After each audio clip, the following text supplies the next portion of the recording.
धृतराष्ट्र बोले, संजय, तुमसे मैंने अब तक अत्यंत तीव्र और दुस्सह दुख देने वाली बहुत सी घटनाएं सुनी हैं।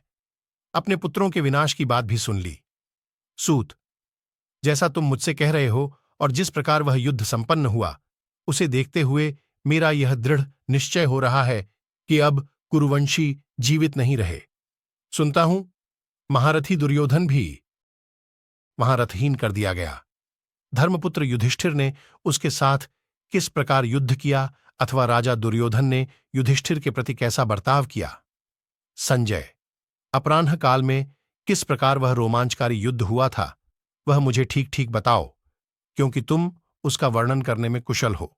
संजय ने कहा, प्रजानाथ, जब सारी सेनाएं विभिन्न भागों में बंटकर जूझने और मरने लगीं, तब आपका पुत्र दुर्योधन दूसरे रथ पर बैठकर विषधर सर्प के समान अत्यंत कुपित हो उठा।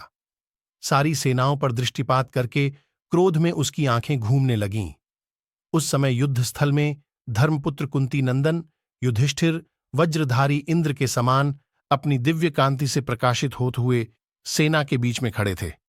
भारत उन धर्मराज युधिष्ठिर को देखकर दुर्योधन ने तुरंत अपने सारथी से कहा, सारथे, चलो चलो, जहां पांडुपुत्र राजा युधिष्ठिर कवच बांधकर छत्र धारण किए सुशोभित हो रहे हैं, वहां मुझे शीघ्र पहुंचा दो। राजा दुर्योधन से इस प्रकार प्रेरित होकर सारथी ने उस उत्तम रथ को राजा युधिष्ठिर के सामने बढ़ाया। तब मदस्त्रावी हाथी के समान कुपित हुए राजा युधिष्ठिर ने भी अपने सारथी को आज्ञा दी, जहां दुर्योधन है वहीं चलो।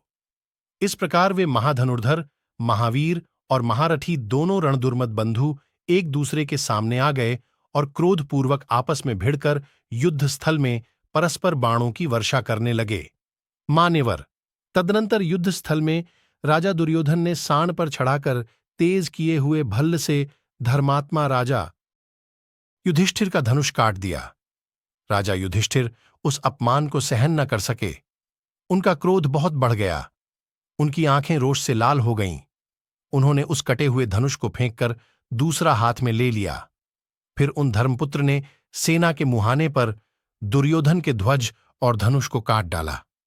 तत्पश्चात दुर्योधन ने दूसरा धनुष लेकर युधिष्ठिर को बींध डाला। वे दोनों वीर अत्यंत क्रोध में भरकर एक दूसरे पर अस्त्र शस्त्रों की वर्षा करने लगे।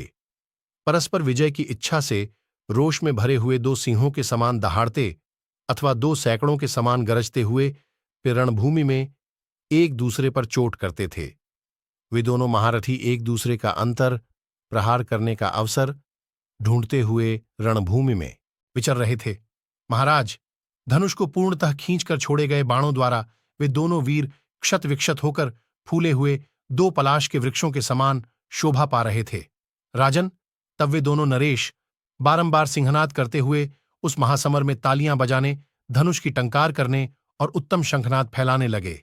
महाराज, वे दोनों एक दूसरे को अत्यंत पीड़ा दे रहे थे।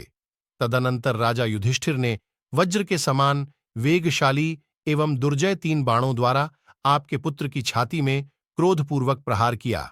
आपके पुत्र राजा दुर्योधन ने भी शिला पर तेज किए हुए सुवर्णमय पंख वाले 5 पैने बाणों द्वारा युधिष्ठिर को घायल करके तुरंत बदला चुकाया। भारत, इसके बाद राजा दुर्योधन ने संपूर्णतः लोहे की बनी हुई एक तीखी शक्ति चलाई, जो उस समय बड़ी भारी उल्का के समान प्रतीत हो रही थी।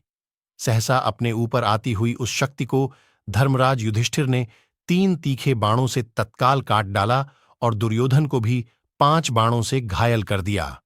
सुवर्णमय दंड वाली यह शक्ति आकाश से गिरती हुई बड़ी भारी उत्का के समान महान शब्द के साथ गिर पड़ी। उस समय वह अग्नि के तुल्य प्रकाशित हो रही थी। प्रजानाथ, उस शक्ति को नष्ट हुई देख आपके पुत्र ने 9 तीखे भल्लों से युधिष्ठिर को गहरी चोट पहुंचाई। बलवान शत्रु के द्वारा अत्यंत घायल किए जाने पर शत्रुओं को संताप देने वाले महाबली युधिष्ठिर ने दुर्योधन को लक्ष्य करके एक बाण हाथ में लिया और उसे धनुष के मध्य भाग में रखा। महाराज, तत्पश्चात पराक्रमी युधिष्ठिर ने उस बाण को क्रोधपूर्वक चला दिया। उस बाण ने आपके महारथी पुत्र दुर्योधन को घायल करके उसे मूर्छित कर दिया और पृथ्वी को भी विदीर्ण कर डाला। उसके बाद क्रोध में भरे हुए दुर्योधन ने वेगपूर्वक गदा उठाकर कलह का अंत कर देने की इच्छा से धर्मराज युधिष्ठिर पर आक्रमण किया। दंडधारी यमराज के समान उसे गदा उठाए देख धर्मराज आपके उस पुत्र पर अत्यंत वेगशालिनी महाशक्ति का प्रहार किया, जो प्रज्वलित हुई बड़ी भारी उल्का के समान देदीप्यमान हो रही थी। रथ पर बैठे हुए ही दुर्योधन का कवच फाड़कर वह शक्ति उसकी छाती में छुभ गई। इससे अत्यंत उद्विग्न चित्त होकर दुर्योधन गिरा और मूर्छित हो गया। उस समय भीमसेन ने अपनी प्रतिज्ञा का विचार करते हुए युधिष्ठिर से कहा, महाराज, यह राजा दुर्योधन आपका वध्य नहीं है। उनके ऐसा कहने पर राजा युधिष्ठिर उसके वध से निवृत्त हो गए। तब कृतवर्मा विपत्ति के समुद्र में डूबे हुए आपके पुत्र राजा दुर्योधन के पास तुरंत आकर उसकी रक्षा के लिए उद्यत हो गया।